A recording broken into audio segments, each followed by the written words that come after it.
The colony ship Meridian's Hope had been silent for 11 minutes. That was the first sign.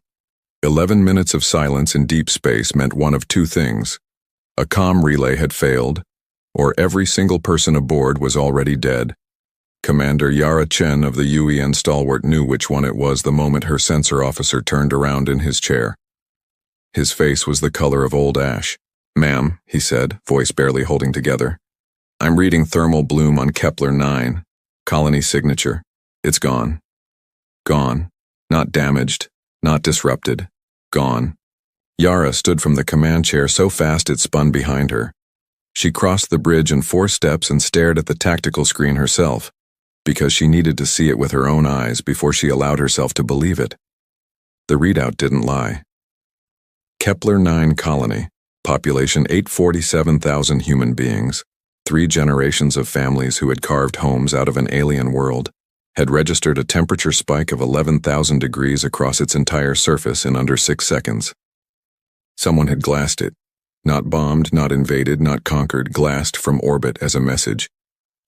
"I'll stop," Yara said. Her voice was very quiet. "Battle stations, and get me fleet command." What happened next would take 18 months for historians to document, and another century for humanity to fully understand. But it began right there, on the bridge of a mid-sized patrol vessel, when Commander Yara Chen looked at the ashes of 847,000 people and made the decision that would define the next 50 years of human history. She did not cry, she did not rage, she simply said, "Find out who did this." The Varesh had not expected a response. This was, in hindsight, their fundamental mistake. They were an old species, 400,000 years of civilization, 17 star systems under their direct dominion, a fleet that had never once been genuinely challenged in living memory. When they had dispatched a single purification cruiser to cleanse the human colony at Kepler 9, it had been less a military operation and more a statement of territorial policy. The humans had been expanding too fast, too boldly. With too little deference to the elder species who had been navigating these star lanes long before humanity had learned to make fire. The Varesh High Conclave had reviewed the human species file carefully. Carbon-based, oxygen-breathing, short-lived, prone to emotional decision-making, technologically adolescent. Their most powerful warship, the Dreadnought class, registered at roughly 60% of a mid-tier Varesh combat vessel. Their fastest FTL drives were slow by Varesh standards. Their weapons were imprecise. Their shields were adequate but not remarkable. Most telling of all in the Varesh military doctrine database, humans had never won a prolonged interstellar war. They had skirmishes on record, border conflicts, small engagements with the Drexy Collective and the Han Confederacy, both of which had ended in negotiated stalemates. But a full war? Against a senior species with real military infrastructure? The Conclave had classified humanity as a Category 3 nuisance. Manageable. The glassing of Kepler 9 was meant to be a gentle correction, a reminder of hierarchy, a demonstration, conducted with minimal effort, that humans should slow their expansion and remember their place. They expected a diplomatic protest, perhaps a small military demonstration near their border. They had prepared a response statement acknowledging the incident as a necessary enforcement action and offering a small trade concession as face-saving compensation. They received none of these things. What they received instead, 48 hours after the Kepler 9 event, was a single transmission on all open frequencies. No encryption, no diplomatic codes, no request for acknowledgement or response. Just a message, broadcast to every receiver within 30 light-years, from the United Earth Nations Joint Command. It said, "You killed our people. We are coming. There will be no negotiation. There will be no ceasefire. There will be no terms. When we are done, every Varesh who participated in the order to glass Kepler 9 will answer for it. Every ship that was involved will be dust. Every station that supported the operation will be wreckage. We will find all of it. We will destroy all of it. This is not a declaration of war. This is a statement of outcome." It was signed by Admiral General Marcus Webb. Beneath his signature were the names of 847,000 people who had lived and died on Kepler 9. The Varesh High Conclave read the transmission and upgraded humanity from Category 3 to Category 2. They still did not understand what was coming. The first 6 months after Kepler-9 are called in human history books the quiet. From the outside, humanity appeared to be grieving. There were memorials on every settled world. There were political debates, investigations, public outcries. The UN Parliament held emergency sessions. The feeds ran endless coverage of the families who had lost loved ones, the survivors of colony ships that had been diverted away from Kepler-9 at the last minute by circumstance, the children who had grown up in the colony and moved to Earth, only to watch their homeworld become a crater from a news screen. The Varesh monitoring stations noted all of this and concluded the humans were processing. As predicted, they would eventually settle into a posture of grievance and demand reparations through diplomatic channels. What the Varesh monitoring stations did not see, because they were watching the political feeds and not the industrial ones, was what was happening in the outer asteroid belts of 6 different human star systems simultaneously. Every major shipyard in human space had gone dark to outside sensors. Not destroyed, dark. Shielded. The kind of shielding you put around something you didn't want anyone to see. 72% of Earth's civilian industrial capacity had been quietly, legally, without a single public announcement, redirected by emergency executive order. Mining operations across the belt had tripled their output. Supply chains for processed durasteel, reactive plating, and gravimetric cores had been rerouted away from civilian markets. 17 universities had received classified contracts in the same week. The UN military budget, never publicly disclosed in wartime, had been restructured from the ground up. Humanity was not grieving. Humanity was building. Chief Engineer Asha Okonkwo had not slept in 4 days when they finally showed her the full design schematic. She stood in the main planning bay of Shipyard Erebus, a facility that had not existed on any public registry 8 months ago and would not exist on any public registry for another 4 years, and stared at a holographic projection that took up the entire 40-meter width of the room. "That's not a ship," she said. "No," said Admiral General Webb, standing beside her with his hands folded behind his back. "It's not. It's a moon. It's a weapon. The moon shape is a consequence of the hull geometry required to house the primary drive system." Asha turned to look at him. She was a practical woman. She had spent 23 years building ships, from the modest frigates she'd cut her teeth on to the Titan-class carriers she'd overseen in the last decade. She understood, viscerally, what it meant to build things, what it cost, what it required. "The materials alone," she began. "Already sourced," Webb said. "The asteroid mining contracts have been running for 7 months. We have enough processed steel in reserve to build 40 standard dreadnoughts. We're not building 40 standard dreadnoughts. The power generation, 4 singularity cores in parallel array. The physics team has the schematics. They've been tested at 1/8 scale in the Kepler secondary belt for the last 3 months. Asha looked back at the schematic. The vessel, if you could call it that, was spherical, 12 kilometers in diameter, with a surface layered in overlapping plates of reactive armor 4 meters thick. Its weapons array was not mounted on the surface like a conventional warship. The weapons were inside the hull, running through it like veins, with firing apertures that could open at any point across the sphere. 612 individual main battery emplacements, 22,000 point defense cannons, a spinal railgun running through the full diameter of the vessel, capable of accelerating a 100-ton projectile to 19% of light speed. It had no name yet on the schematic, just a designation, UEN Nemesis Class 001. "How long?" Asha asked. "We need it operational in 18 months. She laughed. It came out strange, half laugh, and half something else.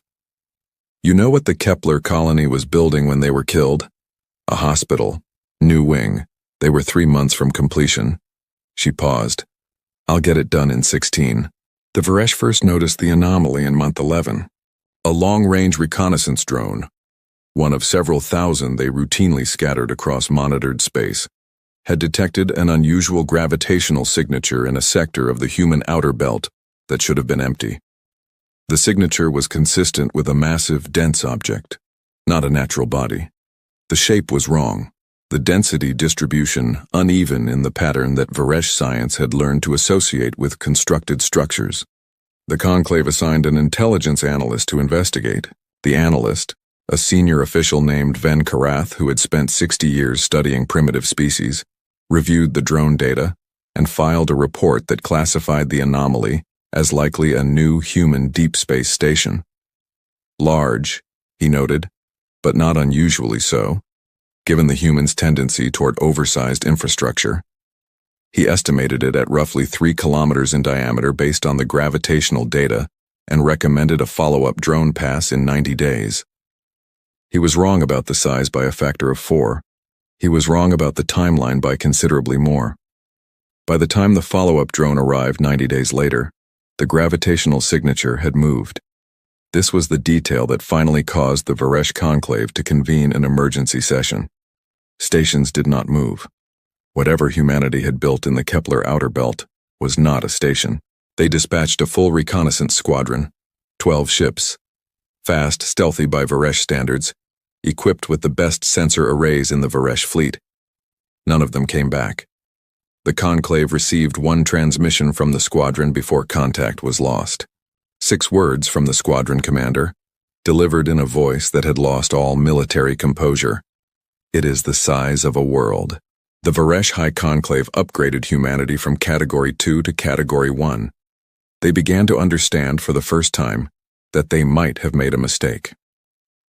The UEN Nemesis, designated as such by official order on the day her hull was sealed, took 16 months and 4 days to complete. She came in 11 days ahead of Asha Okonkwo's promise and 3 weeks ahead of Webb's requirement. Her commissioning ceremony was not public.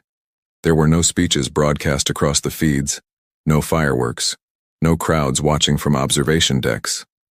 There was only a gathering of 800 engineers, soldiers, and officers in the main hangar bay of Shipyard Erebus, standing in front of a vessel so large that they could not see all of it from where they stood.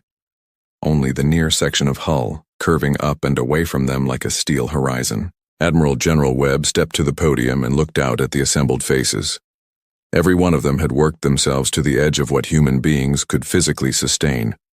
Every one of them had signed documents acknowledging they understood this project might never be acknowledged publicly in their lifetimes. He did not give a long speech. He was not, by nature, a man of long speeches. 847,000 people, he said. That is why this ship exists. Not for glory.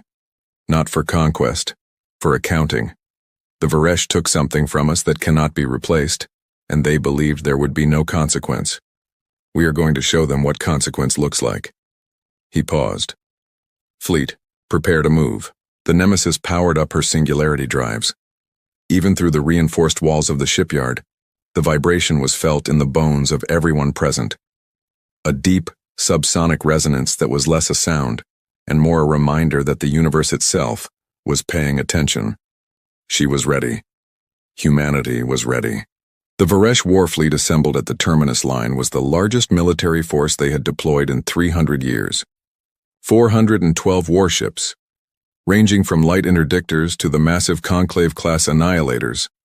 11 of them, each 2 kilometers long, each capable of glassing a world in under an hour. They had pulled ships from 3 of their 17 systems. They had recalled reserve fleets.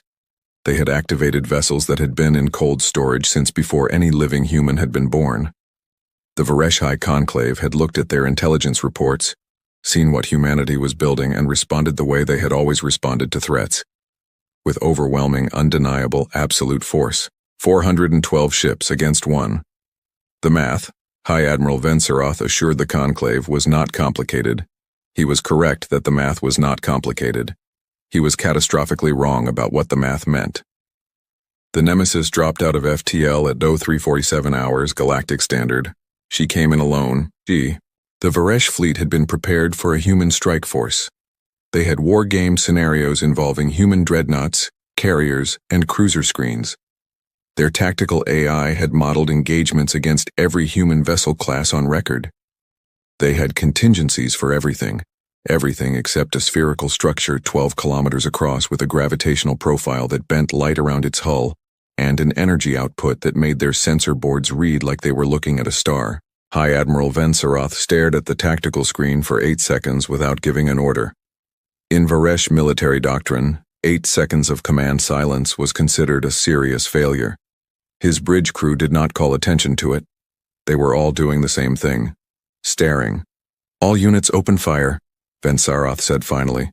412 ships opened fire simultaneously. The Nemesis did not evade. She did not raise shields in the conventional sense. She did not attempt to maneuver.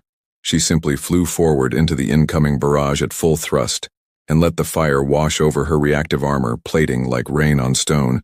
And while every beam and particle cannon and missile that the Varesh fleet possessed hammered against her hull, she began to return fire. Not from one direction, from every direction at once. 612 main battery emplacements fired in rotation at a cycling rate that produced a continuous, unbroken stream of energy output from every quadrant of the sphere simultaneously. The Varesh fleet, which had spread itself in a classic envelopment formation to maximize firing angles, discovered that against the Nemesis, this formation had no advantage. There was no angle from which she was not returning fire. There was no position in the engagement zone that was safe. The first Varesh Annihilator died in 40 seconds. Not destroyed, dissolved. The Nemesis spinal railgun had tracked it, calculated its shield harmonics in 11 seconds of initial engagement data, recalibrated, and put a 100-ton tungsten rod through it at 19% of light speed. The resulting detonation took out 2 flanking vessels with it. Vensaroth ordered a fleet-wide withdrawal. He had the presence of mind to do this early before the losses became catastrophic. It did not help as much as he hoped. The Nemesis was not fast. She was not elegant. She did not pursue with grace. She moved through the Varesh fleet the way a geological event moves through a landscape, not with speed, but with an absolute, immovable momentum that nothing in the fleet's tactical doctrine had language for. Ships that tried to flee found that her long-range battery could reach them at distances that exceeded the practical range of their own weapons. Ships that tried to screen for others found their sacrifices noted and processed and eliminated in the order that the Nemesis's tactical AI calculated as most efficient. The battle lasted 4 hours and 17 minutes. When it was over, of the 412 ships the Varesh had assembled, 11 had escaped. 11. The rest were debris fields, atmosphere venting in the void, or silent hulks with no power signatures. High Admiral Vensaroth's flagship was among the 11 that escaped. He transmitted a full report to the Varesh High Conclave. The transmission took 40 minutes to arrive. While the conclave waited, they had already received 7 other transmissions from border stations and civilian observers who had watched what happened on long-range sensors. The Varesh High Conclave went into emergency session. For the first time in their 400,000-year history, they considered the possibility that they were going to lose a war. Commander Yara Chen was not aboard the Nemesis.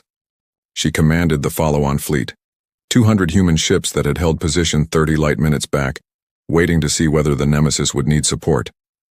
She had watched the battle on sensors and had not once needed to give the order to advance. Now she watched the debris field on her tactical screen and felt something complicated move through her chest. Not triumph. Not yet. Something quieter. Her sensor officer looked up from his board. "All Varesh combat signals in this sector have gone silent, Commander. No military traffic. The civilian and diplomatic relays are extremely active." "I imagine they are," Yara said. "Standing orders, ma'am?" She thought about 847,000 people. She thought about the names on Admiral General Webb's transmission, all the names of all the dead. She thought about the hospital wing that had been 3 months from completion. "We advance," she said. "We have coordinates for the 3 Varesh systems that housed the purification fleet that hit Kepler 9. We go to all 3. We destroy every military installation, every warship, every weapons platform, every dock. We do not touch civilian infrastructure. We do not harm non-combatants. But we take apart every single piece of military capability they have in those 3 systems, down to the last patrol boat. And then we send them a message." "What message, ma'am?" "That this is what happens. That this is what has always happened in all of human history, to every power that has ever decided that killing our people was without consequence. That we are patient, and we are organized, and we do not forget and we do not stop, and that if they ever want this to end, they know where to find us. She paused. Send it on all frequencies. No encryption. The Varesh High Conclave sent their first diplomatic communication to humanity 19 days after the Battle of the Terminus Line. It was addressed to Admiral General Webb. It acknowledged, with what the translation matrix interpreted as significant diplomatic cost, that the action at Kepler 9 had been conducted without adequate consultation and expressed the conclave's willingness to discuss frameworks for resolution. Webb read it once, filed it, did not respond. Yara Chen's fleet had reached the first of the 3 Varesh military systems 4 days earlier. She had not glassed it. She had been precise, methodical, and thorough. The Varesh orbital defense grid had fought back. They were not a people who surrendered easily, and there was a part of Yara that respected this even as she dismantled it piece by piece. 3 human ships were lost in the engagement, 47 crew members killed. She had transmitted their names to Fleet Command the same way Webb had transmitted the names of Kepler 9's dead, as a record, as a weight to be carried. The military infrastructure of that system took 11 days to fully reduce. The Varesh civilian population watched from their cities and their stations as the human fleet orbited in precise formation and took apart every weapon and every warship their government had stationed there. And when it was done, Yara Chen transmitted a single message to the surface. We have done what we came to do. Your civilian infrastructure is intact. Your people are unharmed. Remember this. Remember that we could have done otherwise and we chose not to. Send this memory to your children. She moved to the second system. The Varesh High Conclave sent 7 more diplomatic communications over the following month. Their tone evolved considerably. The first had been cautious but still confident, speaking of mutual frameworks and historical precedent. The fourth acknowledged that significant miscalculation had occurred and expressed genuine interest in negotiated outcomes. The seventh used a Varesh phrase that the translation matrix rendered as the closest equivalent to "I surrender" that the Varesh language possessed. Webb replied to the seventh. His reply was 2 sentences. We will negotiate when your military capability in the 3 offending systems is at 0. Send the names of every officer and official who authorized and carried out the Kepler 9 action. The names arrived within 48 hours. There were 117 of them. The most senior was a conclave member named Vendrath, who had cast the deciding vote. Webb forwarded the list to the War Crimes Tribunal that the UN had quietly established 6 months ago, back during the quiet, when they had been building the Nemesis and everyone else had been watching the political feeds. They had always intended to do this properly. The formal cessation of hostilities was signed 8 weeks after the Battle of the Terminus Line. The Varesh gave up military access to the 3 border systems adjacent to human space. They agreed to the tribunal's jurisdiction over the Kepler 9 defendants. They paid reparations, not in the token currency of political face-saving, but in the actual material terms that Webb's economic team had calculated as roughly equivalent to the full economic and human potential value of everything and everyone lost on Kepler 9. It was a number that hurt them. Webb had intended it to. The Nemesis was present at the signing. She held position 100,000 kilometers from the station where the ceremony took place. The Varesh delegation had requested that she not be present. Webb had declined the request. The Varesh delegation had looked at the sensor readings of that impossible vessel and signed the document without further objection. The tribunal that followed took 3 years. Of the 117 named individuals, 94 were convicted of crimes against humanity. The sentences were varied. Some imprisonment, some asset forfeiture, 1 execution for Vendrath, who had given the final order. The execution was not broadcast. Yara had asked that it not be. This is not a spectacle, she had said when the tribunal asked her opinion. It's a sentence. 5 years after Kepler 9, the UN broke ground on a new colony. New Meridian, they called it. It was built on a world in a system that had never been settled before, one that had been scouted by the Meridian's Hope on its original mission before the colony ship was diverted and its sister vessel was killed. The colony grew fast. Humanity had learned in the years of the quiet and the war that followed what it could accomplish when it organized itself around a single purpose. That organizational capacity did not disappear when the war ended. It redirected. Within a decade, New Meridian had a hospital, better than the one Kepler-9 had been building. It was named for the 847,000. The Nemesis remained in commission. She was not used again in combat in the years that followed. She did not need to be. Her existence was sufficient. The other elder species who had been watching humanity's border, the Drexy Collective, the Han Confederacy, the three unnamed civilizations that had never made formal contact, adjusted their territorial ambitions considerably in the years after the terminus line. None of them wanted to be next. None of them wanted to find out what humanity would build next. Admiral General Marcus Webb retired 12 years after Kepler-9. At his retirement ceremony, he was asked by a young reporter what he wanted people to remember about the war. He was quiet for a moment. "Remember the names," he said. "Not mine. Not the Nemesis. The names on the list. The 847,000 people who lived and worked and raised their families on Kepler-9 and were killed because someone who had never met them decided they were a manageable inconvenience." He paused. Everything else was just the consequence of that decision. We were the consequence. He walked away from the podium. Commander Yara Chen, Admiral Chen now, carrying 4 stars she'd never asked for and wore like weights, watched him go from the audience. Outside the ceremony hall, visible through the wide, transparent walls, the Nemesis hung in orbit above Earth. She had been there for 3 years, assigned as permanent home defense.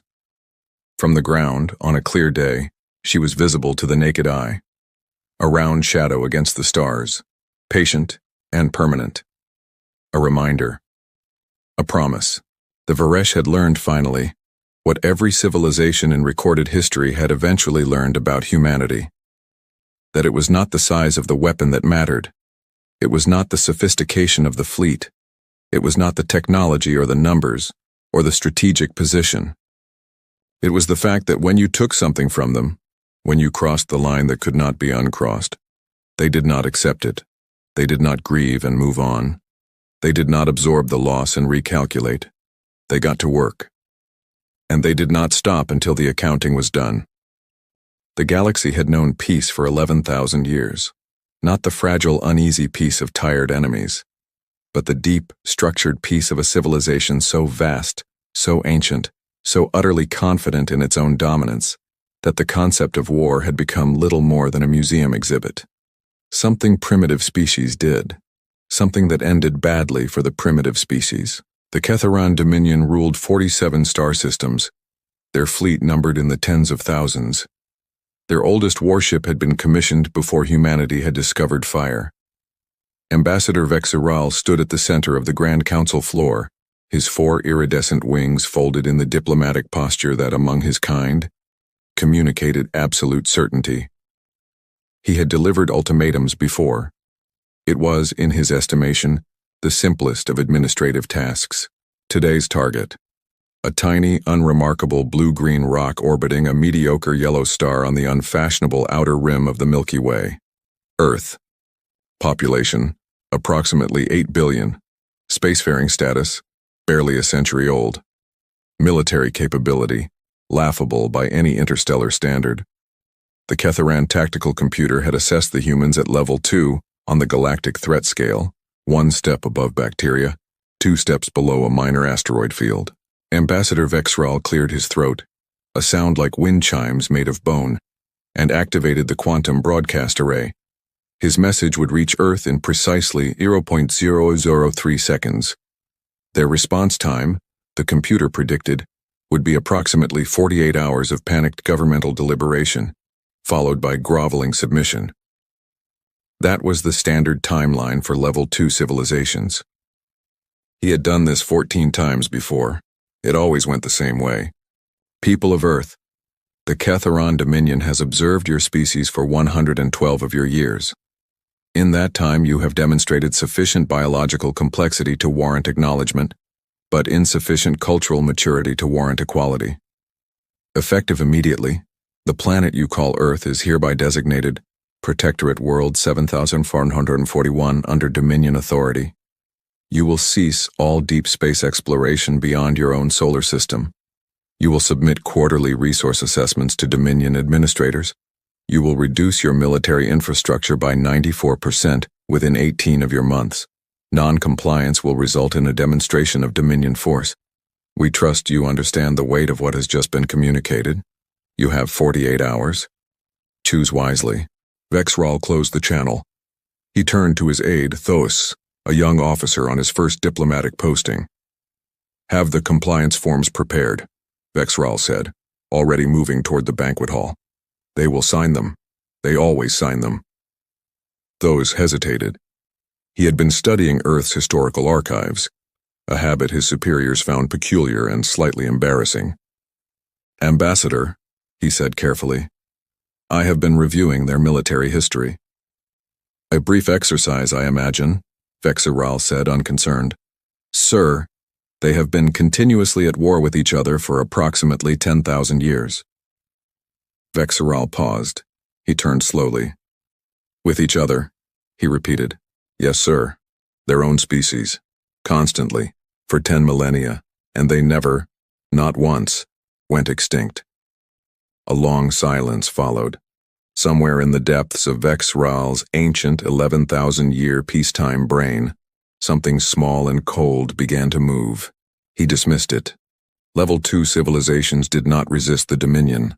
It simply was not done. He went to the banquet. 48 hours later, Earth's response arrived. It was not the compliance form. General Adaeze Okonkwo had not slept in 31 hours. She stood at the head of the Global Emergency Council, a body that had never actually met in person until 3 days ago, because the scenarios requiring its activation had always seemed theoretical. Pandemic protocol, asteroid impact contingency, alien ultimatum. Nobody had really thought they'd need that last one.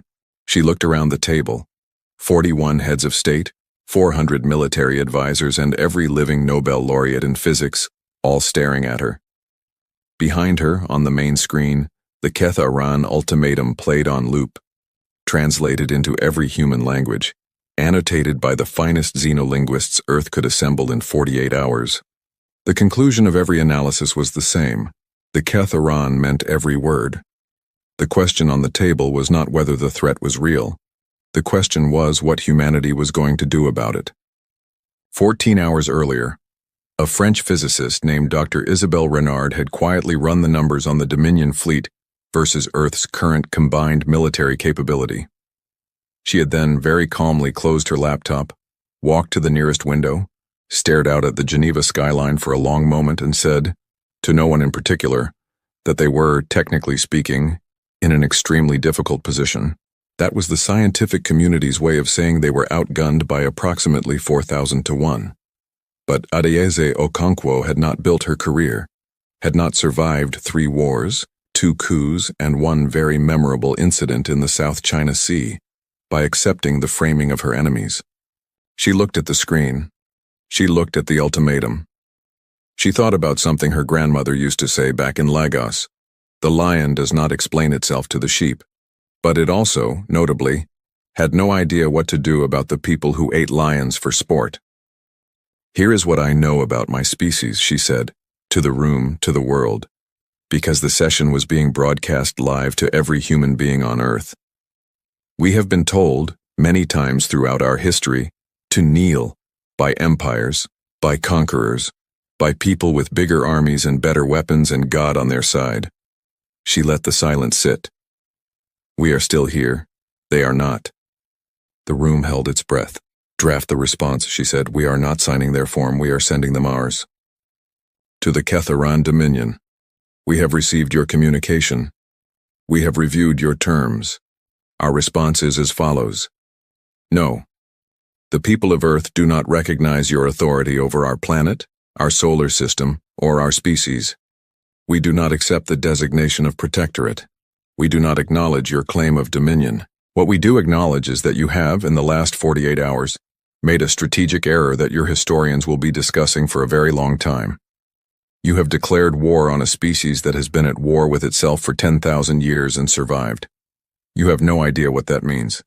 You are about to find out. Earth is not a level 2 civilization. Earth is a level 2 civilization that has spent 10 millennia learning how to fight things much bigger than it. Come if you must, we will be ready. General Adesio Conquo, United Earth Command. The message transmitted at 1432 Geneva time. By 1435, it had been received by every civilization in the quadrant. By 1437, 17 alien embassies had filed emergency updates to their Earth threat assessments. By 1440, Ambassador Vex Raal had stopped eating his banquet dinner. By 1445, Thos, the young aide, had quietly begun backing up his personal files to an emergency drive. Nobody laughed at humanity's response. The galaxy had been around long enough to know that the most dangerous thing in the universe was not the creature that had never been hurt. It was the creature that had been hurt, endlessly, by everything, and learned. Fleet Admiral Grax Toom had commanded Dominion forces for 200 years. He had pacified 17 worlds. He had never lost a campaign. His record was, in Dominion military circles, considered somewhat mythological. He stood on the bridge of the Eternal Dominion, a warship 4 kilometers long armed with enough firepower to sterilize a moon, and stared at the tactical display with an expression his crew had never seen on him before. Confusion. The battle for Earth's solar system had begun 3 days ago. It was not going according to the tactical computer's projections. The computer had projected 42 hours to full planetary submission. What had actually happened was considerably more complicated. The first problem was the mines. Millions of them seeded throughout the outer solar system in patterns that defied Dominion tactical logic, because they weren't following Dominion tactical logic. They were following something else, something older, something refined over 10,000 years of humans trying to kill other humans as efficiently as possible. The second problem was the ships. Earth's fleet was small. The Dominion had known this. What the Dominion had not adequately accounted for was that small did not mean simple. Human warships were dense, packed with redundant systems, overlapping weapons platforms, and a frankly alarming number of what the Dominion tactical computer kept classifying as structural anomalies, but which the humans called armor. The third problem, and this was the one that had caused Grax Toom to stop sleeping, was the humans themselves. Every other species the Dominion had faced, when confronted with overwhelming force, had done the sensible thing. They had retreated, regrouped, and eventually surrendered. It was rational. It was survivable. It was what intelligent species did. Humans apparently had not received this memo. When the Dominion destroyed a human ship, the surviving crew found other ships to fight from. When the Dominion took a position, the humans flanked it. When the Dominion applied overwhelming pressure to one front, the humans applied the same overwhelming pressure to 3 other fronts simultaneously, somehow with resources they should not mathematically have had. Lieutenant Commander Yuki Tanaka of the EFS Relentless had spent 4 days fighting through the wreckage of her own destroyer, jury-rigging systems that the Dominion tactical computer classified as non-functional, until her ship was firing on Dominion vessels again. Chief Petty Officer Marcus Webb had led a team of 11 through a section of space station that the Dominion had already declared cleared 3 times, because Webb kept finding new angles. Colonel Fatima al-Rashid had coordinated a counter-offensive from a command post that had no communications array, no power grid, and no structural integrity rating above 12%, using nothing but a hand radio, and what her after-action report would later describe as educated intuition. These were not exceptional humans. They were, by human standards, doing their jobs. That was perhaps the most disturbing thing of all. Counselor Meth Va was 4,000 years old. She had been on the Grand Council longer than some species had existed. She had seen civilizations rise and fall. She had, she believed, seen everything the galaxy had to offer. She had never seen anything like the reports coming in from the Sol system. The numbers were wrong, not slightly wrong, cosmically, fundamentally wrong. The Dominion fleet had engaged a force 1/400th its size, and after 3 weeks of sustained combat, had lost more ships than it had lost in the previous 100 years of Dominion history combined. "How," she said very quietly to the assembled admirals and strategists, "is this possible?" It was not really a question. It was the verbal equivalent of a mind trying to reboot. Admiral Graxtoom's hologram flickered before her. He looked, she noticed, considerably older than he had 3 weeks ago. "Counselor, we underestimated several factors." "Several," she repeated. "Their adaptability, their anger, frankly. They fight as though every engagement is personal. Our tactical models assume that intelligent species prioritize self-preservation. The humans appear to have a different priority structure." "Which is?" Graxtoom paused. He had been trying to articulate this for 2 weeks. "Spite," he said finally. "They appear to be motivated in significant part by spite." The council chamber was silent. "Clarify," said Counselor Methva. "They fight harder when they are losing. Our models predict that increasing pressure on a species reduces their combat effectiveness as survival instinct overrides aggression. For humans, it appears to work in reverse. The worse their situation, the more creative and the more dangerous they become. We have intercepted communications between human commanders. They use the phrase, our translators struggled with this, we believe it is approximately, make them pay for every inch. It is a territorial concept.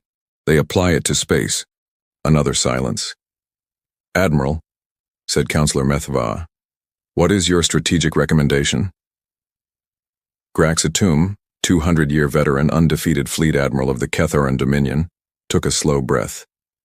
"I recommend we open diplomatic communications." The council erupted. When it quieted, it was because Counselor Methva had raised one hand. "On what terms?" she asked. "Whatever terms they will accept," said Graxtoom, "before they take the offensive." General Adaze Okonkwo read the Dominion's request for diplomatic talks twice, then she set it down on her desk. Then she looked out the window at the Geneva skyline, the same skyline Dr. Renard had stared at when she calculated how outgunned humanity was. And she allowed herself very briefly to close her eyes. She thought about the people they had lost. Good people. Irreplaceable people. Ships that would never come home, and crews that had bought with everything they had the chance for this moment, this message on her desk, to exist. She thought about what she was going to say. Then she opened her eyes and she picked up the pen and she wrote, "To the Ketharan Dominion, we acknowledge your request for diplomatic communication. We will speak with you. Our terms for engagement are as follows. First, Earth is sovereign. This is not a point of negotiation. It is a precondition. Second, every species currently designated as a Dominion protectorate will be offered a formal review of their status, conducted by a neutral body, within 18 months of the signing of any treaty. Third, the Dominion will provide full reparations for damages incurred during this conflict, to be assessed by mutual agreement. Fourth, the Ketharan Dominion will formally acknowledge, in a document transmitted galaxy-wide with the same reach as the original ultimatum, that Earth is an autonomous, sovereign peer civilization, not a protectorate, not a protected world, a peer. If these terms are acceptable as a starting point, we will talk. If they are not acceptable, we will continue the conversation we have been having for the past 8 weeks. We await your reply. General Adaeze Okonkwo, United Earth Command." The Dominion replied in 6 hours. They accepted the terms as a starting point. The station had been chosen because it belonged to neither party. It orbited a dead star, equidistant from Earth and Ketharan Prime, and it had last hosted a diplomatic function in a diplomatic era so distant that the current Dominion's oldest living citizens had not been born yet. Ambassador Vexral, who had not, as it turned out, been replaced because the Dominion Council felt that the ambassador who had started this needed to be the one who finished it, stood across the table from General Okonkwo. He looked at her. She looked at him. They had spent 3 weeks in this room and in adjacent rooms arguing over every clause of every article. They had been, at various points, furious with each other. They had also, at 3 in the morning on a particularly difficult Tuesday, shared something that the translator had rendered as tea, though it was not precisely tea on either side. and had talked for 2 hours about their respective histories in a way that was not diplomatic at all. Vex'ral had found, to his considerable surprise, that he liked General Okonkwo. This, he suspected, was because she operated from a position he understood. Someone who had fought for everything they had, and had the scars to prove it. He thought about Thos's warning. He should have listened. "I want to say something," Vex'ral said before they signed. Okonkwo raised an eyebrow. "My people have a saying. We say that a civilization's true strength is measured not by the force of its conquest, but by the dignity of its defeat." He paused. "I believe, having spent these weeks with you, that your people have a corollary to this. Something about what is measured in the force of your survival." Okonkwo looked at him for a long moment. "We don't really have a saying," she said. "We just keep going." Vex'ral nodded slowly. "Yes," he said. "I noticed." They signed the treaty, the document transmitted galaxy-wide, as per Earth's terms. Every civilization in the quadrant received it, the formal acknowledgement in Dominion script and 47 other languages that Earth was a peer. Not a protectorate, not a managed world. A peer. 17 of those civilizations had been Dominion protectorates for centuries. 16 of them immediately requested the status review that Earth's terms had mandated. The Dominion, to the surprise of many observers, complied. Those, the young aide who had backed up his personal files, wrote a paper that circulated widely in Dominion academic circles. Its thesis was straightforward. The Keth Aaron Dominion had spent 11,000 years pacifying species that were afraid of it. It had, in doing so, forgotten what it was like to encounter a species that was not afraid of anything, not because it was naive, but because it had already been afraid of everything for 10,000 years, and had decided that fear was less useful than forward momentum. The paper was titled, "What the Humans Knew That We Did Not." It was assigned reading at the Dominion Military Academy within 18 months. On Earth, in Geneva, General Adayizi Okonkwo retired. She had been offered 11 different titles and approximately 4 ceremonial positions of galactic significance, all of which she had politely declined. She went home to Lagos. She planted a garden. Her granddaughter, 7 years old, born 6 months after the treaty signing, asked her once what the war had been about. Okonkwo thought about it for a while. She thought about the fleet, about the ships that hadn't come home, about Vex'ral's expression across the table at 3 in the morning when he'd realized she wasn't going to back down. "Someone," she said finally, "made the mistake of thinking that because we were small, we were finished." "What happened?" her granddaughter asked. Okonkwo smiled. "We explained the difference. And in 47 star systems, on 17 newly sovereign worlds, something very old and very quiet began, for the first time in a very long time, to grow. Hope, it turned out, was contagious. The humans had always known that. Now the galaxy knew it too. The message arrived at 0300 hours Universal Standard Time, beamed simultaneously to every government terminal, military satellite, and deep space relay station humanity had ever built. It bypassed every firewall, every encryption protocol, every security layer the United Earth Defense Network had spent 40 years constructing. It simply appeared, the way a god's voice might appear, without invitation, without warning, without apology. The text was brief, brutally so. To the species designate, human, the Galactic Sovereignty Council, governing body of 412 recognized civilizations spanning the Orion Cygnus arm, hereby issues the following declaration. Your species has been found in violation of Sovereignty Accord 7 Theta, subsection 9, paragraph 3. The unauthorized militarization of a contested stellar corridor. The corridor, known to your people as the Kepler Transit Lane, has been under sovereignty jurisdiction for 11,000 years. Your construction of 17 military installations along its length constitutes an act of aggression under galactic law. You are given 24 standard hours to transmit your unconditional surrender, decommission all installations, and submit your species leadership for judgment before the Council. Failure to comply will result in the total pacification of your home system. This is not a negotiation. This is not a warning. This is your only notice. Admiral Sarah Voss read the message 4 times. Then she set down her coffee, still hot, still perfectly black, the way she always took it, and stared at the wall of her office aboard UES Resolute, humanity's largest dreadnought, currently parked in high orbit above Earth's moon. She had been in command for 11 years. She had fought the Cathari border skirmishes. She had survived the Void Plague. She had watched 3 of her closest friends die in the silent dark between stars. She was not, by any reasonable measure, a person who frightened easily. She was frightened now, not because of the message itself. Voss was a military woman. She understood threats, she understood ultimatums, she understood the language of force. What frightened her was something far more specific. The message had been received by every human being simultaneously, on every device in every corner of human-occupied space.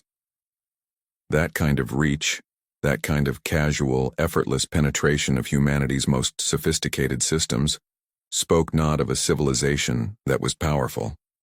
It spoke of a civilization for whom power was so ordinary, so unremarkable, that displaying it required no effort at all. She opened a secure channel to Earth. Secretary General Harlan Osei answered on the second ring. He looked exactly the way she felt, gray-faced, hollow-eyed, the kind of calm that only people who have stopped being afraid of the worst-case scenario can achieve. "You've seen it," he said. It wasn't a question. "I've seen it," she confirmed. "How long has Command known about violations in the Kepler corridor?" A pause. Too long. The kind of pause that said, longer than they should have. 18 months, Osei said quietly. The installations were classified under Project Threshold, deep space forward positions, defensive technically. Technically, Voss repeated. She let the words sit in the air like a stone dropped into still water, watching the ripples. And no one thought to inform the Council? No one thought to check whether we were building inside someone else's territory? The stellar surveys indicated the corridor was unclaimed, Osei said. Our cartographers cross-referenced every known sovereignty map in the galactic database. 11,000 years, Voss interrupted. They've held that corridor for 11,000 years. That's 3 times older than recorded human civilization. Our surveys didn't find it because we weren't looking for something that old. Another silence. Outside the viewport, Earth turned slowly, blue and white and achingly beautiful, the way it always looked from up here. The way it had always made her chest tighten with something that sat between pride and terror. 24 hours, Osei said. What do we do with 24 hours? Voss thought about it. Not for long. The answer was already there, the way the answers always were. Not comfortable, not clean, but present. We don't surrender, she said. The silence that followed was the loudest thing she had ever heard. Sarah. I'm not saying we fight them, she continued, her voice steady in the way that only fear, when it has been thoroughly processed and converted into something useful, can produce. I'm saying we don't surrender. There's a difference. And I need you to trust me on that difference for the next 24 hours because what I'm about to propose is either the most brilliant thing humanity has ever done or the last. She pulled up a holographic display. 17 installations. The Kepler transit lane. 412 civilizations. A clock ticking. 23 hours and 51 minutes remaining. She started making calls. The first call was to Dr. Una Park, humanity's leading xenolinguist, and the woman who had spent 30 years studying every scrap of galactic law ever leaked, stolen, or diplomatically obtained. Park answered from her office at the University of New Geneva, dressed in pajamas, her hair loose and her expression carrying the particular alertness of a person who had been awake for hours, already chewing on the same problem. I've been waiting for your call, Park said without preamble. I've been reading the accord. And? Voss asked. Park smiled. It was a small smile, precise and careful, the kind of smile that carried a loaded weapon inside it. And, she said, I think the Council may have made a mistake. The second call was to General Tobias Mwangi, commander of the Kepler installations themselves, a blunt, boulder-shaped man who had spent his career building things in places other people called impossible. He answered from Installation 7, the largest of the 17, a station the size of a small city carved into the rock of a rogue asteroid at the corridor's midpoint. "They want me to decommission," he said before Voss could speak. "I heard the message. Everyone heard the message." "Don't touch a single bolt," Voss said. Wangi looked at her for a long moment. His face was the face of a man who had been told many things over the course of a long career, many of them dangerous, many of them stupid, occasionally both at once. He had a gift for telling the difference. "Understood," he said, and nothing else. The third call was to Captain Liu Shen, commanding officer of UES Pathfinder, currently the fastest ship in the human fleet. A sleek, needle-thin vessel built for reconnaissance, designed to go places and come back before anyone noticed. Shen was 29 years old, absurdly talented, and constitutionally incapable of following an order he thought was wrong, which made him simultaneously humanity's best officer and its most exhausting one. "I need you at coordinates I'm transmitting now," Voss said. "Maximum speed. You'll be carrying Dr. Park." Shen glanced at the coordinates. His eyebrows rose. "That's the edge of the sovereignty's nearest administrative sector," he said. "Yes." "That's inside their space." "Yes." "Admiral, if they see us as aggressive—" "They already see us as aggressive," Voss said. "That's not the variable I'm managing. Get moving." 22 hours and 30 minutes remaining. In the council chamber 11 billion kilometers away, the 17 members of the Galactic Sovereignty Council watched the human response, or rather, the absence of one, with a mixture of contempt and mild interest. Contempt, because silence was what small civilizations always produced in the first hours after an ultimatum. Interest, because sometimes those silences meant something. High Arbiter Velsharath, the oldest and most powerful member of the Council, studied the human stellar map with the particular attention of someone who found insects fascinating, precisely because their lives were so brief. "They have not responded," said Councillor Drath of the Merkethi Collective, a species that communicated through bioluminescent pulses and regarded all verbal language as a sign of evolutionary immaturity. "They will," said Velsharath. "They always do. The small ones always want to believe there is something to say."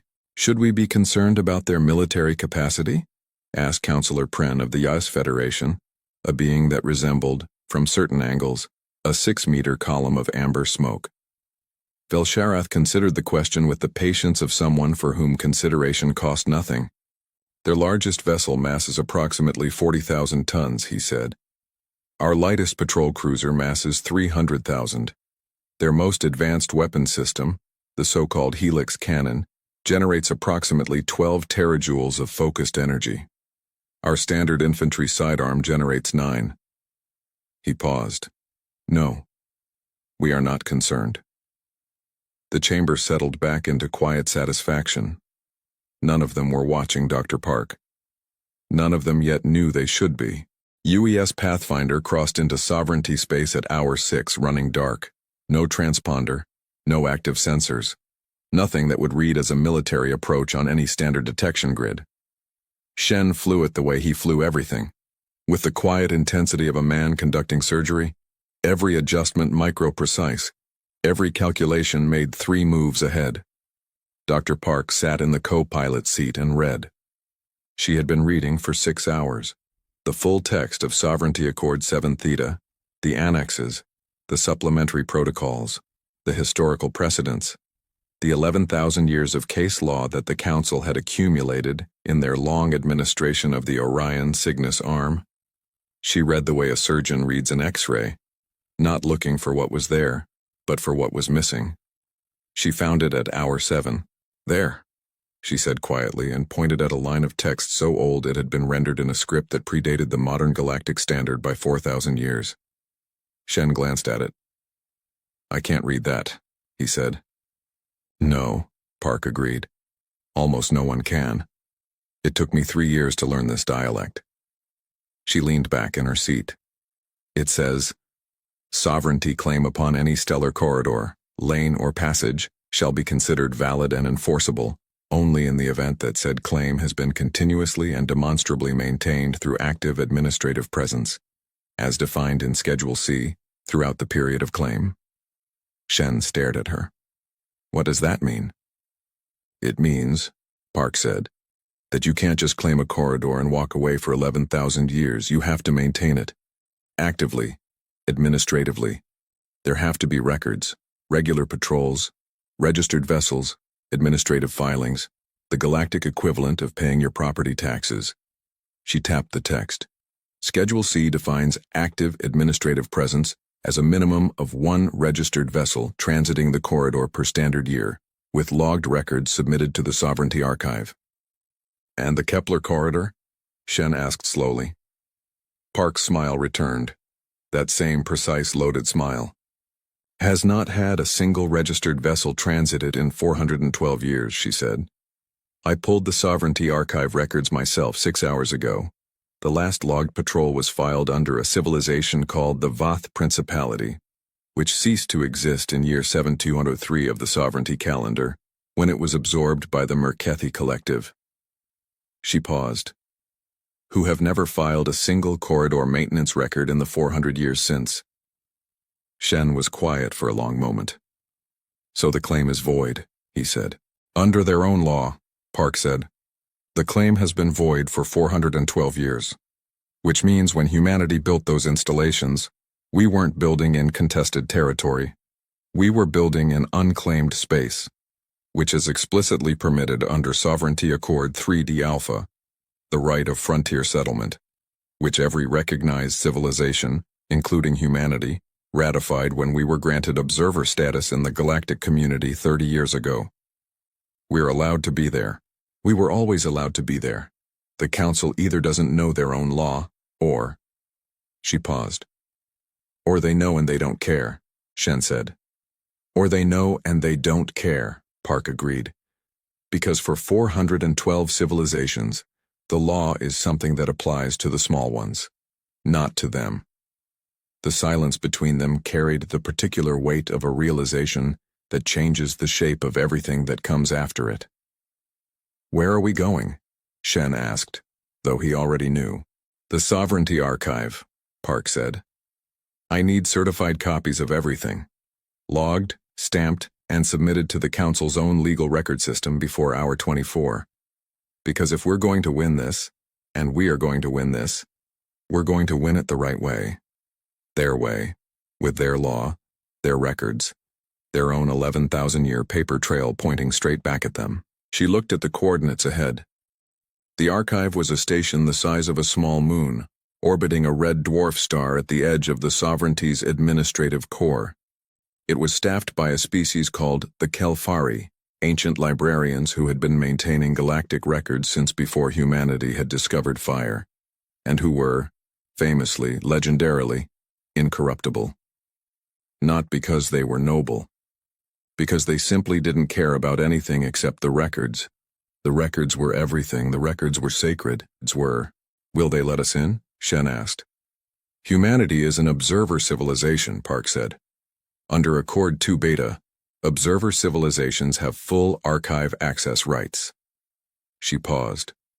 The Council has never revoked our observer status, because to do so, they would have had to file the revocation with the archive, and filing anything with the archive creates a permanent record, and they didn't want a permanent record of what they were doing. Shen considered this. They outsmarted themselves, he said. Civilizations that have been powerful for 11,000 years, Park said quietly, sometimes forget what it was like to need the rules. They stop reading the fine print. They stop checking the schedules. They assume the law is what they say it is. She looked out the viewport at the cold blaze of alien stars. They forgot that the law is also what's written down. Back on Earth, Admiral Voss was managing the other half of the equation, the military half. Not because she intended to fight, she was not so far gone from reason as that, but because the Council needed to believe, for the next 17 hours, that humanity might. Because a species that simply accepted an ultimatum was a species that could be issued another one, and another, and another, until there was nothing left to surrender but the habit of standing. She pulled the fleet, not to the Kepler corridor. That would have been provocation, and provocation was not the tool she needed. She pulled every available UED vessel to the edge of Sol System's outer boundary, forming a loose perimeter that was, by any reasonable military calculus, absurd. 47 ships against the sovereignty's thousands. 47 ships that massed in aggregate, approximately what the Council's smallest patrol cruiser massed alone. She wasn't building a wall. She was building a statement. The statement was, "We are still here. We have not flinched. We have not moved. The clock is running and we are still, calmly, exactly where we were." Councillor Drath of the Merkethi Collective was the first to notice.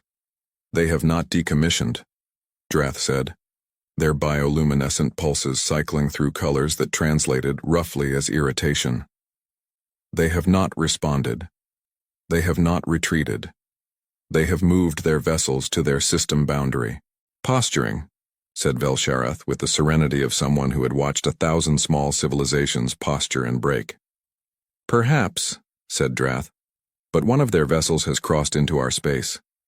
A small ship. Fast. Running dark." Velsharath turned. His attention, when it fully engaged, was like a searchlight, blinding, absolute, slightly terrifying even to his colleagues.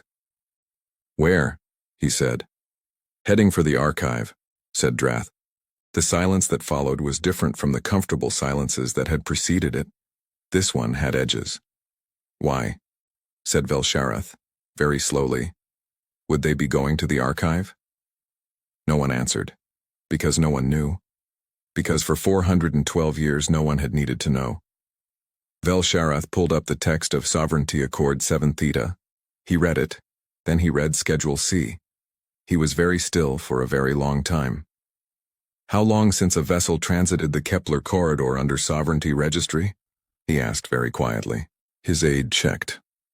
The aide's color changed, not the bioluminescence of the Merkethi, but the particular gray-white pallor of a being who has just realized something terrible. 412 years, High Arbiter." The council chamber had never been so quiet. 13 hours and 40 minutes remaining. The Kelfari did not speak. They communicated through movement, the precise, deliberate repositioning of their 6 limbs in patterns that had been formalized over 40,000 years of archival practice. To an untrained observer, they looked like very large, very slow spiders engaged in an elaborate interpretive dance. To someone who knew the language, and Park did because Park knew every language that had ever been written down, they were saying, "Proceed to Terminal 7, present your credentials, state your request." Pathfinder docked at hour 9. Park moved through the archive with the focused efficiency of someone who has spent their entire professional life preparing for exactly this moment without knowing it. The archive was vast, a structure so large that its interior had its own weather system, currents of climate-controlled air moving between towers of storage medium that stretched from floor to ceiling for kilometers in every direction. Records going back 40,000 years. Every treaty, every accord, every administrative filing, every patrol log, every border adjustment, every territorial claim that had ever been submitted to the galactic sovereignty, every gap, every lapse, every 400-year silence in a record that was supposed to speak every year. Park found Terminal 7, presented her credentials. Observer Civilization Representative, United Earth Government, authorized under Accord 2 Beta, and made her request.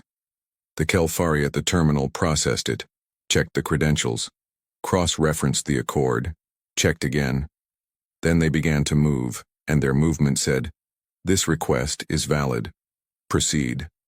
What followed was 3 hours of the most consequential archival research in human history, conducted in near silence in a terminal alcove deep in the body of the archive, surrounded by 40,000 years of accumulated record. Park pulled the Kepler corridor maintenance logs. All of them. Every year, every decade, every century, going back to the original Vath Principality claim of year 2088. Regular filings through year 6091. Annual patrols, logged and certified. Then, year 6792, nothing. Year 6793, nothing.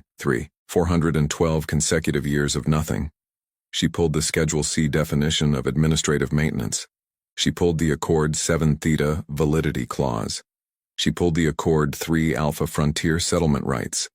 She pulled the Observer Civilization ratification records for humanity, signed and certified in year 11403 of the sovereignty calendar, 32 years ago. She built the argument the way she would have built any argument. From the ground up, every stone placed with precision, every joint mortared with citation and cross-reference, and the kind of obsessive logical rigor that had made her, over 30 years of scholarship, simultaneously the most brilliant and most infuriating person in any room she occupied. Then she filed it. Not with the council, with the archive itself. The archive was the sovereignty's permanent record. Filing with the archive meant the document existed, permanently, indelibly, irrevocably, regardless of what the council did or said afterward. It meant that when future civilizations, centuries from now, looked back at this moment, they would find humanity's argument in its entirety, sitting in the record, demanding to be read. The Kelfari stamped it, logged it, assigned it a case number. Case 11447H. The first human-initiated legal challenge in galactic sovereignty history. Then, because the archive's protocols required notification of all parties in any filed dispute, they transmitted a copy to the council. It arrived at hour 12. Bel-Sharath read it in his private chambers, alone, which was unusual. He read it twice, which was more unusual still. He was not a being who needed to read things twice. The argument was airtight. He had known this was possible, in the abstract way that one knows a structural flaw exists in a building without ever expecting anyone to find it. He had known because he was old and careful and thorough beings always know where their vulnerabilities are. But knowing a vulnerability exists and having someone find it and file it in the permanent record are very different things.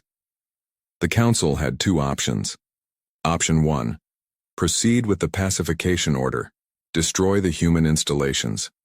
Potentially destroy Earth itself, as the ultimatum had implied. Win the military engagement, which was not in doubt, was never in doubt.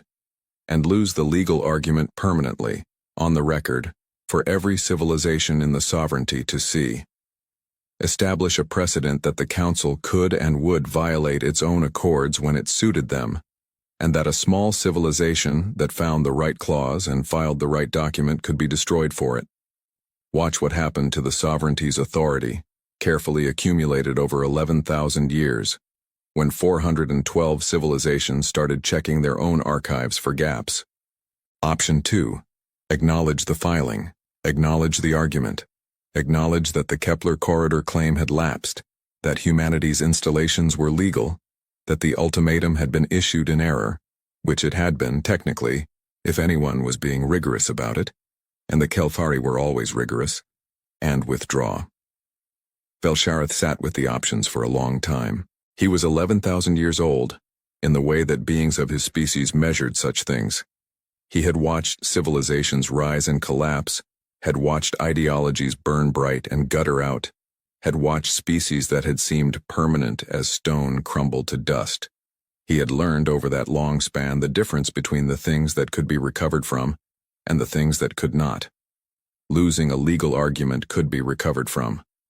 Losing 11,000 years of accumulated legitimacy could not. He opened a channel to his senior aide. "Contact Admiral Voss," he said. "I wish to speak with her directly." His aide stared at him. "High Arbiter, our vessels are positioned. The pacification fleet is at the boundary of the human system." "One word." "One word," Bel-Sharath agreed. "And we destroy a small civilization that was, by every measure of our own law, building legally in unclaimed space. And we hand every resentful civilization in the sovereignty the proof they've been waiting for that we operate above the law." He paused. "Contact Admiral Voss." 11 hours remaining. Voss was on the bridge of Resolute when the channel opened. She had not slept. She had not eaten. She had consumed approximately 12 cups of coffee, and she did not, at this precise moment, look like someone who had spent the last 13 hours in a state of controlled terror. She looked like someone who had expected this call. Bel-Sharath studied her through the view screen.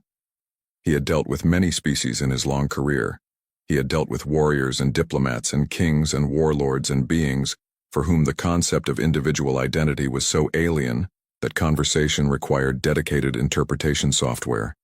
He had a gift for reading beings. He read Voss. He saw behind the stillness, behind the control, the faintest ghost of something that might have been, not triumph, not yet, but the recognition of a door opening that had been locked. "Admiral Voss," he said. "High Arbiter," she replied. "You are aware of the filing made by your representative at the Sovereignty Archive." "I am." "You understand that this does not change the fundamental reality of your situation?" "I understand," Voss said, "that the fundamental reality of our situation is that we were building legally in unclaimed space, that your ultimatum was issued in error, and that the archive now has a permanent record of both those facts." Another silence. This one different again. Not comfortable, not alarmed, but considering. "You are a very small civilization," Bel-Sharath said.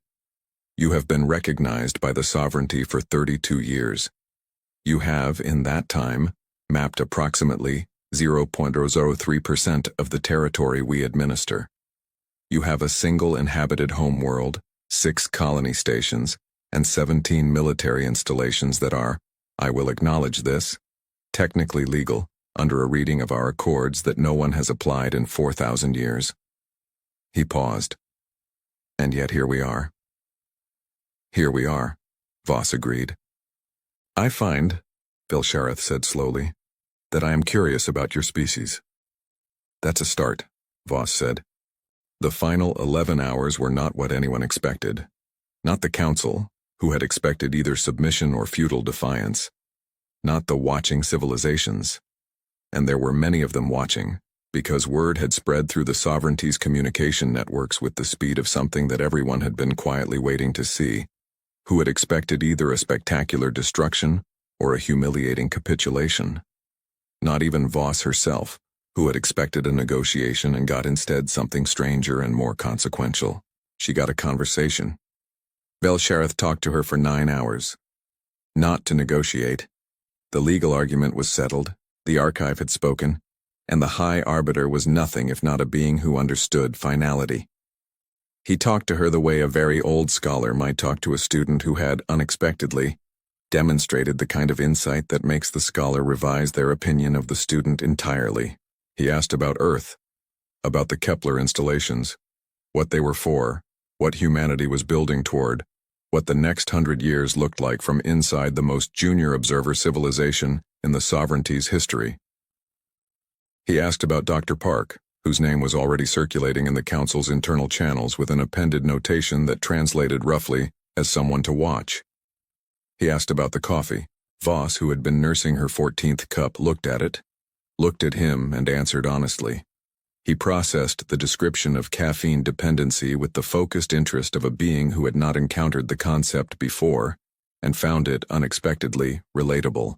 In the Sovereignty Archive, Dr. Park was still working. Not on the legal challenge, no, that was filed, stamped, permanent. She was working on something else. A comprehensive survey of every lapsed territorial claim in the Sovereignty's recorded history, cross-referenced against unclaimed space in the regions where humanity currently operated. It was the kind of work that would take years to complete properly, but the outline was already visible, and the outline was remarkable. There were 47 lapsed claims, 47 corridors, sectors, and stellar zones where the Sovereignty's administrative presence had faltered or ceased, where the maintenance records had gone quiet, where the law, their law, the law they had written and stamped and filed 11,000 years ago, had silently voided claims that no one had bothered to re-examine. Park filed a preliminary survey with the archive, not as a legal challenge, as an academic document, the kind of thing a researcher files, the kind of thing that goes into the record without necessarily triggering any specific action, the kind of thing that simply exists available for anyone who wants to look. The Kelfari stamped it, logged it, filed it under Park, Y, Human Civilization. Frontier Survey, Lapsed Sovereignty, Administrative Claims in the Orion Arm, Preliminary Report. It would be read by 600 beings within the hour, 6,000 within the day. At hour 22, The council issued a revised statement. It was careful language, the kind of language that says something significant while technically admitting to nothing. The Kepler corridor claim was under administrative review. The ultimatum was suspended pending legal clarification. The pacification fleet was repositioned for routine patrol duties. The clock reached 0. Humanity had not surrendered. The installation stood. Earth turned, blue and white and achingly intact in the light of its unremarkable yellow star.